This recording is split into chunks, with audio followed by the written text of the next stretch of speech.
Welcome to Terribly Accurate and to the month of March. In this video, we are going to look at the overall vibe for the month. Will you find your pot of gold? Are you going to get lucky in love? Where do you need to push your luck to get ahead? What rain will be hitting your life? What will the rainbow after be?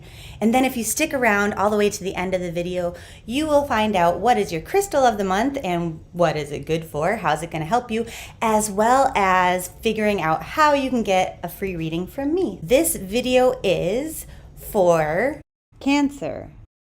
Sun, moon, rising, but not Venus. Unless you are spying on somebody else's love forecast, for example, then it's for their Venus.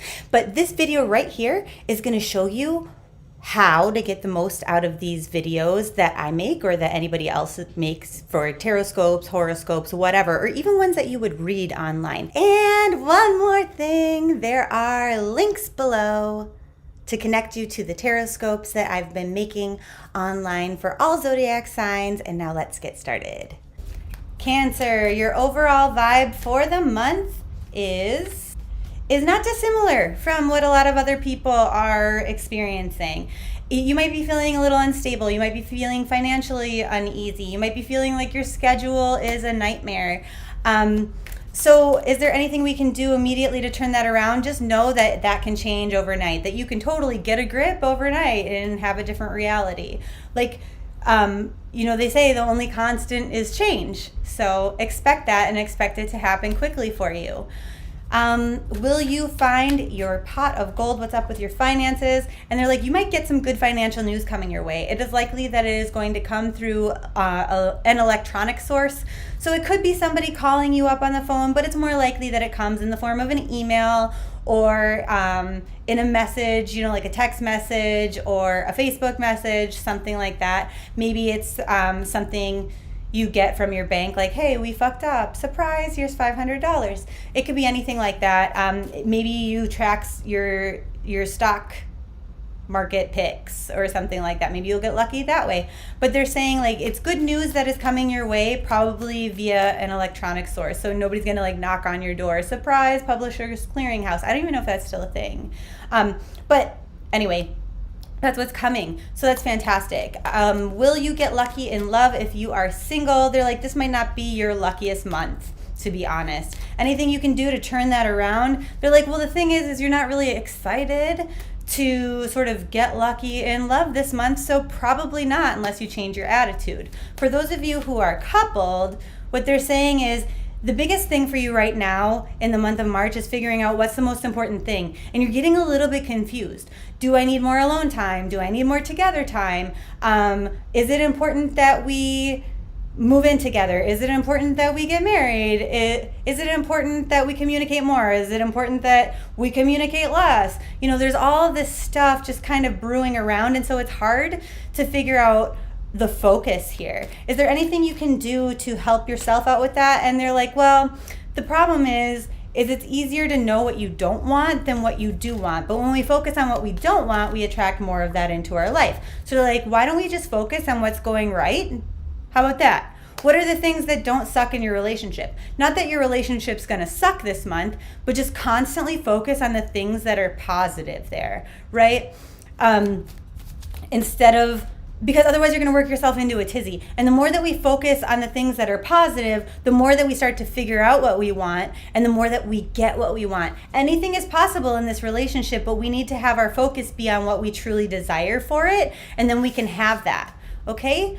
Now, if you are in a complicated relationship where it's on again, off again, where maybe you're just talking to each other and it's not Facebook official or whatever, the big challenges for you are to be kind of excited about that and then to be patient and wait to see how things grow. Now, being patient isn't everybody's strong suit, but they're saying you kind of need that right now because there's this desire to have a really balanced relationship in the future where you don't have to give too much of your time, energy, love, caring, kindness, whatever. You want to receive that at the same rate as you give it, and you don't want to get emotionally effed up over it. So it's better that things take the time that they do. They're saying, and when you allow it a certain amount of time and space, then you're more open to receive love and kindness, all the things you desire from a partner, okay? Now, where in your life do you need to push your luck a little bit to help you get what you want? And they're saying, in the things that make you feel emotionally sort of crazy, that have to do with that sort of balance that I mentioned for the it's complicated people.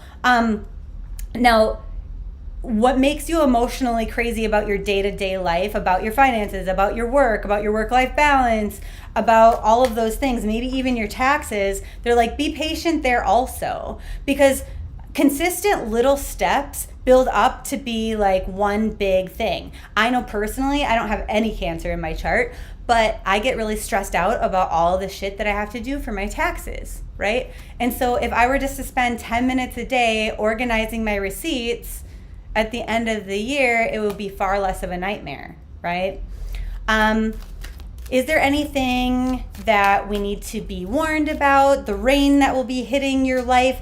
And they're just saying, really, there's some stuff that's not going to go down the way you want it to, but it's really not that big of a deal, because like you'll look back at this time and you'll say, oh, okay, remember that silly thing? It's kind of like, for example, something embarrassing happens, and right now that really, really sucks. But 2, 3, 4, 5 years from now, it's going to be a really funny story that we can tell at a party. It's that sort of energy, okay? Now, what will the rainbow be? What is the reward of getting through that stuff? And they're just like, well, right now, you might just feel kind of like, you're feeling the blahs, like, bleh. But you really realize that you're not connected to anything forever. Like anything that sucks, it goes away. It's not like a life sentence. So that's the reward there, is that's knowledge or information that you can carry forward. So now we're going to switch gears and head over to our crystal of the month, our power crystals. Amethyst is safe to run under cold water, to soak it in salt water to cleanse it, and it's also safe in sunlight, although if you leave it in the sun for a really long time, it could start to lose its color, so you might want to recharge it in small doses. The angel associated to amethyst is Archangel Michael. Amethyst is associated with the third eye chakra, the purple one known as the pineal gland between your eyebrows. Amethyst is safe to put on top of your skin, therefore you can place this crystal directly on top of your third eye chakra. Amethyst is well known for increasing psychic abilities, as well as increasing clairvoyance, using that third eye chakra to see what is ahead, what is coming. It helps with visualization, so it is a good stone for creating vision boards, and it helps you to interpret your dreams, therefore it's a good crystal to put underneath your pillow. It increases your level of inspiration, and it helps you to be more honest. It calms anxiety as well. It's a good meditation tool, and it brings clarity of the mind. It increases your overall vibration, therefore heightening your awareness as well as your intuition, and therefore is also a fantastic stone for using the law of attraction. Amethyst increases courage, kindness, and understanding. Amethyst helps to eliminate negative thoughts, and it also is a protective stone, just like many root chakra stones would do for you.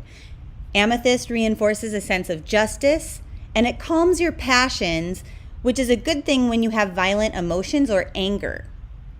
Amethyst helps to overcome grief from mourning and increases deep inner peace and helps you to discover your own inner wisdom, hence the reason why it is used as a meditation tool. Amethyst is great for easing addictions, especially when the addictions are drug or alcohol related. Amethyst can work as a pain reliever because it helps increase your level of relaxation, therefore it is particularly helpful in muscle pain. Amethyst can calm the lungs and help reduce the symptoms of respiratory illness. It will ease inflammation as well as the symptoms of skin problems. Amethyst assists your intestines and gut bacteria, and so can help to eliminate the presence of parasites in the gut. Amethyst purifies the blood, and it strengthens the endocrine and immune systems.